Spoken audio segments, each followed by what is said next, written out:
खग्याङबाट माया छ। म चाहिँ आज टक्क मासु लिन जाँदैछु। सिन हेर्नु न कसम भने कि म चाहिँ फेरि डेन्जर मासु लभर हो नि त। यो गाइस होइन कस्तो धेरै मान्छेहरू हेर्छन् यार, मलाई त लाज लाग्छ। मान्छे छ नि हेर क्यामेरा अफ गर्छु म। के हेर्नु भयो आन्टी? होइन नि म त यहाँ पसल जान्ला हो।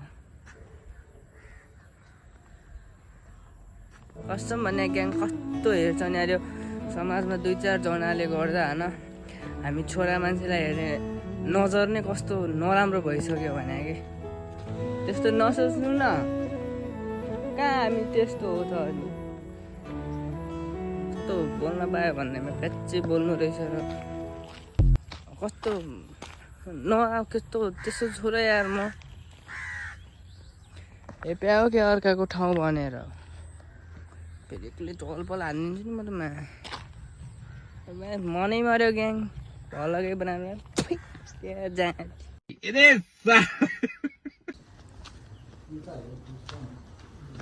दया मासु पाउँछ? पाइन्छ बाबु। यहाँ काउन्टरमा जाऊ। ए दाइले बोलाऊ। कता हुनुहुन्छ दाइ? मासु पाउँछ? दिनु न आधा केजी।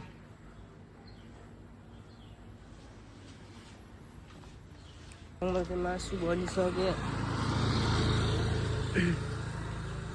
होइन सिन कसम भने हेर्नु न क्या। त्यहाँभन्दा पछाडि मैले भिडियो बनाउन पाएन, त्यस्तै भयो। म चाहिँ मासु ल्याएर आइसकेँ रुममा। अब त्यही हो, थ्याङ्क यू। भ्लग सबै हेरिदिनु भयो होला।